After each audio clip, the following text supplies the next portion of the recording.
Mendoan menyatu dalam doa dan renungan dari Katedral Kristus Raja Purwokerto, Sabtu 24 Juli 2021, bersama saya Romo Octavianus Heri Setiawan.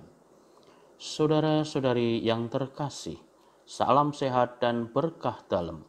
Mari kita siapkan hati kita untuk mendengarkan dan merenungkan sabda Tuhan yang diambil dari Injil Matius bab 13 ayat 24 sampai 30. Kita siapkan hati kita. Dalam nama Bapa dan Putera dan Roh Kudus. Amin. Tuhan bersamamu dan bersama rohmu. Inilah Injil suci menurut Matius. Dimuliakanlah Tuhan. Yesus membentangkan suatu perumpamaan lain lagi kepada mereka. Katanya, hal kerajaan surga itu seumpama orang yang menabur benih yang baik di ladangnya. Tetapi pada waktu semua orang tidur, datanglah musuhnya menaburkan benih lalang di antara gandum itu lalu pergi. Ketika gandum itu tumbuh dan mulai berbulir, nampak jugalah lalang itu. Maka datanglah hamba-hamba tuan ladang itu kepadanya dan berkata, Tuan, bukankah benih baik yang Tuan taburkan di ladang Tuan? Dari manakah lalang itu? Jawab tuan itu, seorang musuh yang melakukannya. Lalu berkatalah hamba-hamba itu kepadanya, jadi maukah Tuan supaya kami pergi mencabut lalang itu? Tetapi ia berkata, jangan, sebab mungkin gandum itu ikut tercabut pada waktu kamu mencabut lalang itu. Biarkanlah keduanya tumbuh bersama sampai waktu menuai. Pada waktu itu aku akan berkata kepada para penuai, kumpulkanlah dahulu lalang itu dan ikatlah berberkas-berkas untuk dibakar. Kemudian kumpulkanlah gandum itu ke dalam lumbungku. Demikianlah sabda Tuhan. Terpujilah Kristus.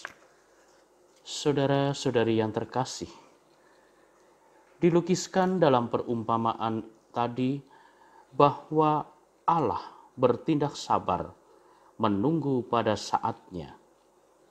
Ia bertindak tidak dengan tergesa-gesa dan dengan tindakan yang spektakuler. Ia bisa sabar menantikan hasilnya. Manusia cenderung untuk bertindak segera bila melihat ada sesuatu yang tidak mengenakannya. Ilalang di tengah gandum segera akan dicabutinya, dan ada bahaya bahwa gandum pun ikut tercabut dari kehidupannya. Allah bertindak lain. Pada saat yang menentukan, ia akan memilah yang baik dan yang jahat. Ada ungkapan, pecik ketitik, olo ketoro. Apakah keyakinan seperti itu menjadi pedoman perilaku kita dalam hidup bersama?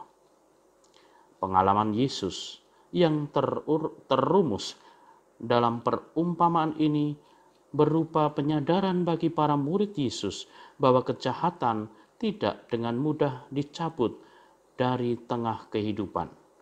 Kejahatan tumbuh bersama. Hanya buah-buahnya yang akan menentukan. Sikap waspada dan cermat menjadi hikmat berharga menemukan cara yang baik untuk menangkal kejahatan, yaitu dengan sabar dan tekun memperjuangkan yang baik. Apakah sikap seperti itu sudah kita latih terus-menerus? Marilah berdoa.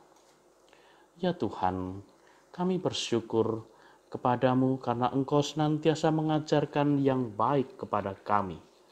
Semoga kami juga Kau beri rahmat kebijaksanaan untuk senantiasa memilih yang baik daripada yang jahat. Semoga kami pun bisa bersikap sabar ketika ada sesuatu yang jahat di dalam diri kami, sehingga dengan bijaksana kami bisa menyelesaikannya dan menghadapi segala sesuatu dengan penuh iman dan kesabaran, sehingga Buah-buah yang akan kami dapatkan merupakan buah-buah yang sungguh luar biasa yang berasal dari Engkau sendiri. Buah yang menghidupkan, bukan buah yang mematikan. Ini semua kami mohon kepadamu dengan pengantaran Kristus Tuhan kami. Amin. Tuhan bersamamu dan bersama rohmu. Kita sekalian senantiasa diberkati oleh Allah yang Maha Kuasa, Bapa dan Putera dan Roh Kudus. Amin. Selamat beraktivitas, Tuhan memberkati. Salam mendoa.